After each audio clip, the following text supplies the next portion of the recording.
욥기 15장 1절부터 16절까지 보도록 하겠습니다. 욥기 15장 1절부터입니다. 대만 사람 엘리바스가 대답하여 이르되 지혜로운 자가 어찌 헛된 지식으로 대답하겠느냐. 어찌 동풍을 그의 복부에 채우겠느냐. 어찌 도움이 되지 아니하는 이야기 무익한 말로 변론하겠느냐. 참으로 내가 하나님 경외하는 일을 그만두어 하나님 앞에 묵도하기를 그치게 하는구나. 내 죄악이 내 업을 가르치나니 내가 간사한 자의 혀를 좋아하는구나. 너를 정죄한 것은 내가 아니요 내 입이라. 내 입술이 내게 불리하게 증언하느니라. 내가 제일 먼저 난 사람이니 신들이 있기 전에 내가 출생하였느냐. 하나님의 오묘하심을 내가 들었느냐.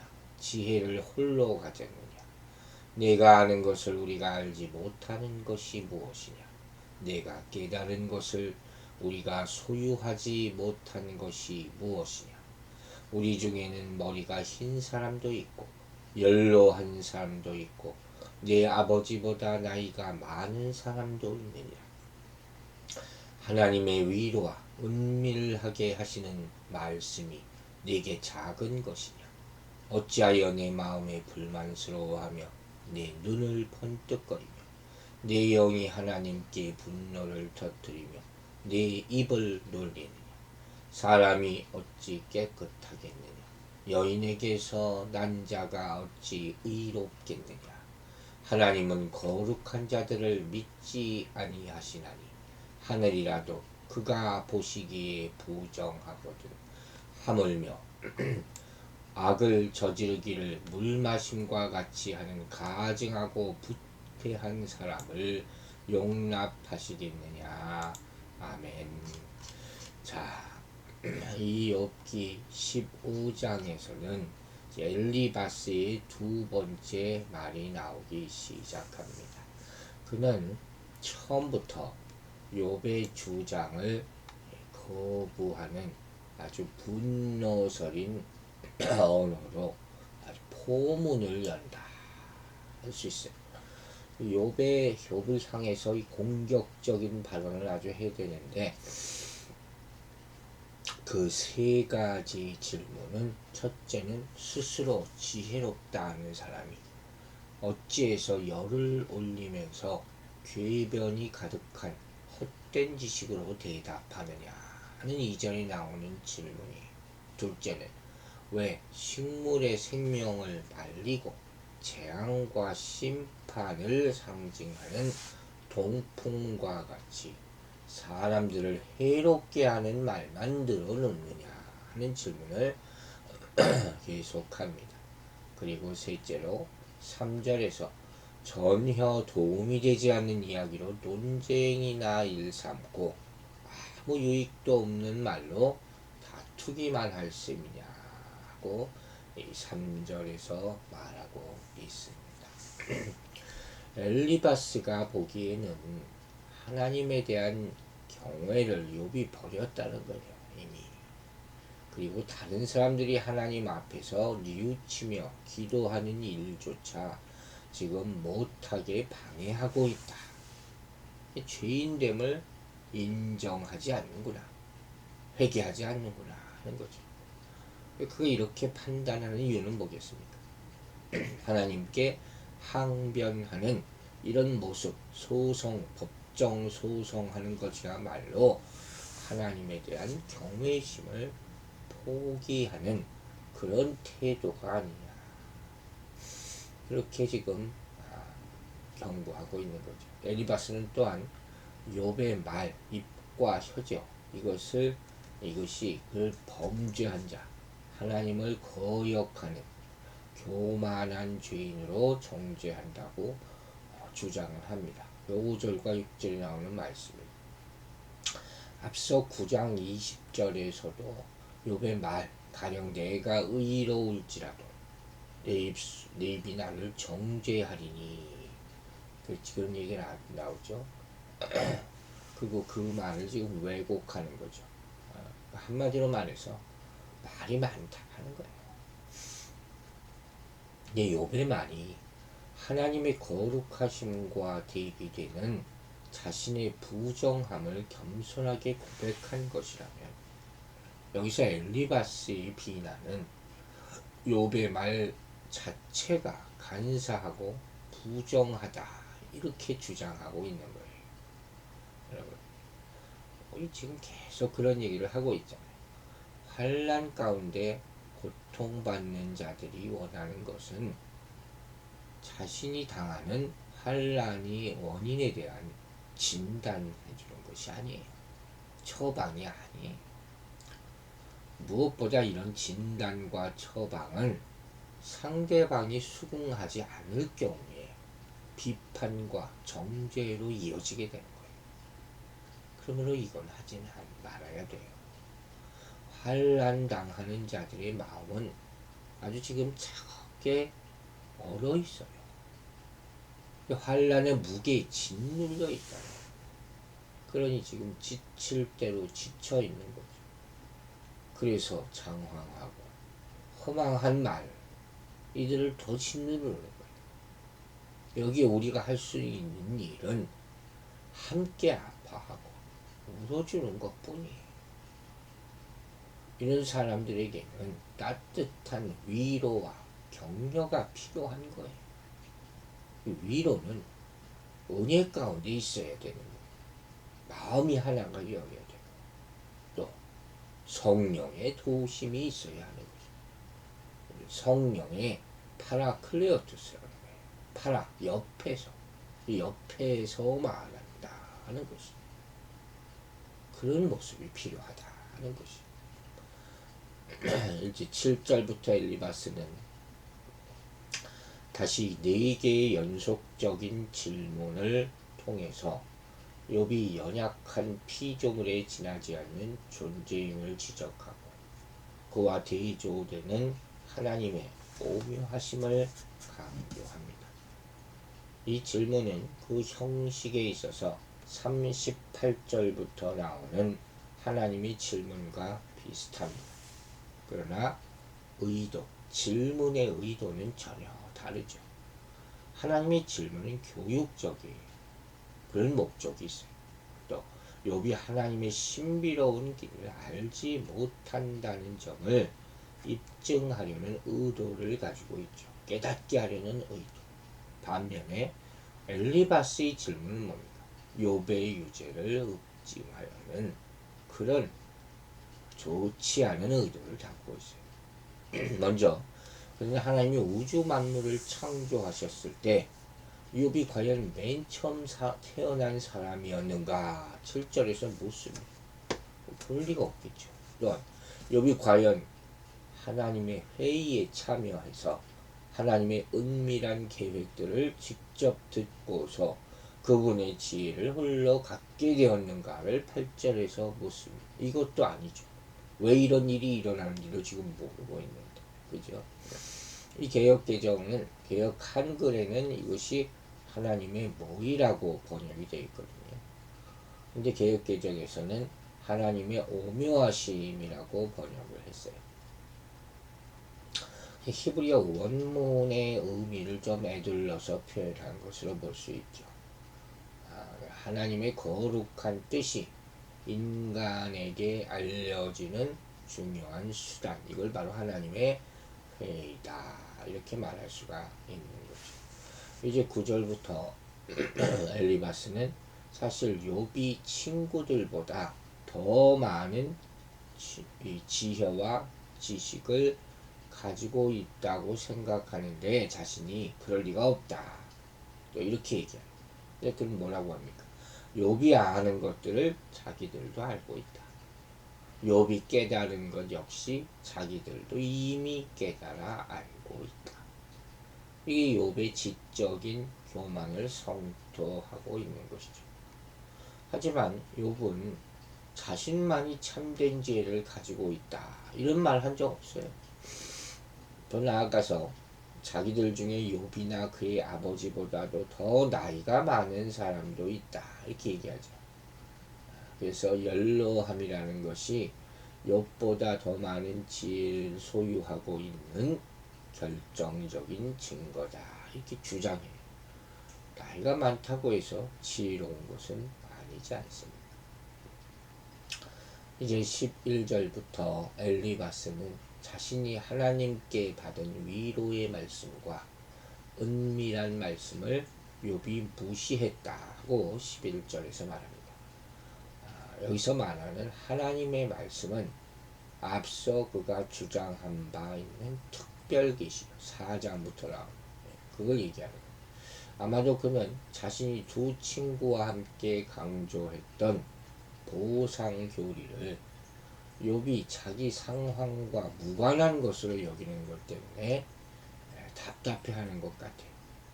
보상 교리 때문에 지금 이 일이 일어나는 게 사실 아니죠. 정말 답답해야 될 사람은 엘리바스 자신이에요.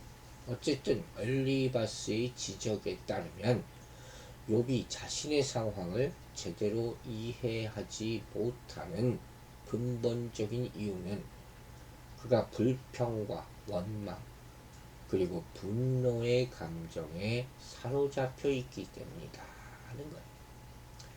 그가 보기에 욥은 지금 자존심의 상처를 입었어. 그래서 불평과 원망의 감정에 사로잡혀 있고 심지어는 하나님을 향해서 분노의 감정을 터뜨리고 있다. 이렇게 생각하는 거죠. 그러나 애석하게도 이러한 감정은 욥으로 하여금 하나님에게서 등을 돌리게 만들고 하나님을 원수로 인식하게 만들 뿐이라 하는 그런 말이에요. 욥은 그렇게까지 얘기한 적도 없어요. 생각한 적도 없고. 자, 이렇게 사람인의 경험이나 생각에 기인한 지혜, 이것은 하나님의 섭리로 이해해야 할 지혜의 환란을 오해하게 하는 거예요. 한계죠. 왜곡된 지혜죠. 이걸 가진 자의 신앙과는 편협해요. 폐쇄적이라는 자기 생각밖에 모르죠. 그래서 자신을 향한 대적을 하나님을 향한 대적으로 여기고 비난을 서슴지 않게 될 수가 있다는 거예요.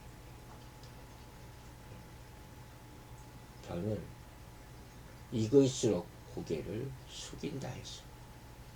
우리는 성경을 많이 배우면 배울수록 자신의 무지를 고백할 수 있어야 돼요. 함부로 나서는 좀 안다, 배웠다 이래서는 안 된다는 거예요. 가르치려 하지 말라 하지 않았습니다. 이 얼마나 힘듭니까? 엘리바스처럼 자신의 왜곡된 지혜를 확신하며 힘들어하는 지금 지체를 위로한답시고 무익한 말로 상처에 식초를 붓는 자가 되고 있어서는 안 된다 하는 것입니다. 이제 14절부터 엘리바스는 이방 여인에게서 난 인간이 결코 하나님 앞에서 깨끗하거나 의로울 수 없다고 말합니다. 그래서 욥을 비롯한 모든 인간을 본질적으로 부패하고 타락한 존재로 그리고 하나님의 심판을 받아 마땅한 존재로 간주하고 있습니다. 시각을 좀 달리해서 본다면 이 말 속에는 하나님이 죄인인 인간을 사랑하신다는 결론을 이끌어낼 만한 것이 전혀 없어요. 엘리바스는 타율법적이에요. 사랑도 없고 은혜도 없고 용서도 없어요. 엘리바스가 섬기는 신은 무슨 하나님이에요. 보상교리에 따라 움직이는 기계적인 신일 뿐이라 하는 거예요. 그래서 죄인들은 어떠한 자비도 기대할 수 없고 단지 죄에 대한 심판의 고통을 대가로 지불받을 뿐이다 하는 것이죠. 자기는 얼마나 의롭다 이렇게 얘기할 수 있습니까? 엘리바스는 이런 자신의 논지를 뒷받침하기 위해서 하늘에 있는 거룩한 천사들 중에도 하나님이 신뢰할 만한 자가 없고 심지어는 하늘조차도 그분이 보시기에 부정하다. 이렇게까지 15절에서 얘기해요. 하물며 물을 마시는 것처럼 수도 없이 악을 행하는 가증하고 부패한 존재가 인간인데 하나님이 어찌 이런 인간을 용납하실 수 있겠는가. 참 그렇게 말하는 거예요.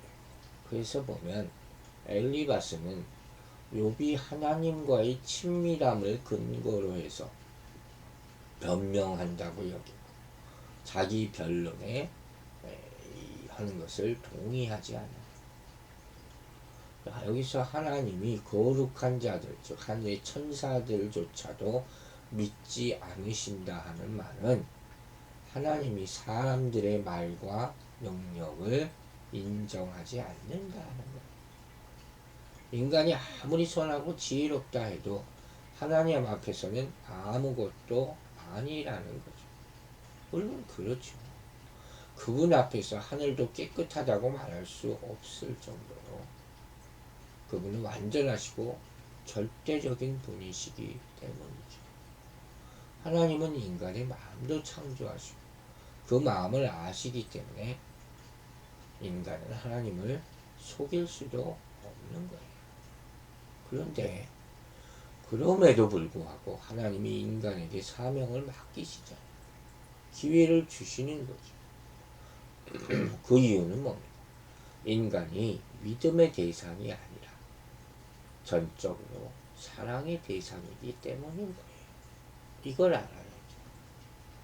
즉 아무리 허물이 많아도 은혜 가운데 있을 수 있음을 알고 말을 해야 되는 거예요. 마가복음 7장에 보면 스로보나게 여인이 나오잖아요.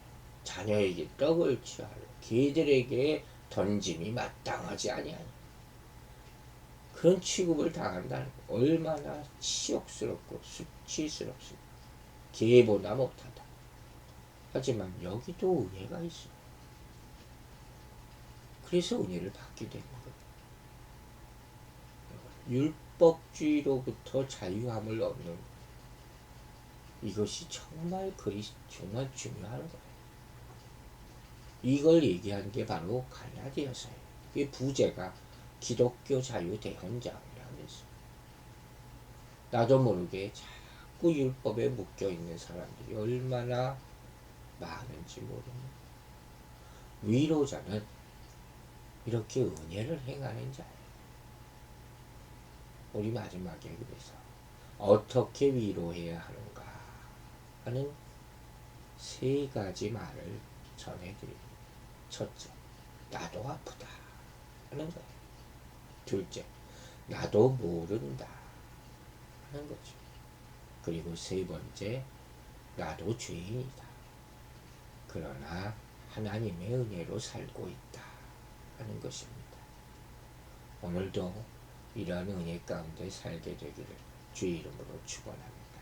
기도하겠습니다. 하나님 아버지, 맞습니다. 우리는 다 부족하고 하나님 앞에 죄인일 뿐입니다. 그러나 하나님의 은혜를 믿기에 하루하루 살아갑니다. 우리가 누구를 돕고 누구를 과연 위로할 수가 있겠습니까? 입에서 나오는 말이 다 정죄고 율법적인 것임을 깨닫지 못하는 어리석은 사람들일 뿐입니다. 하지만 그 상황에서도 하나님의 은혜에 비친 긍휼히 여기시는 그 사랑과 자비로우심은 있음을 믿습니다.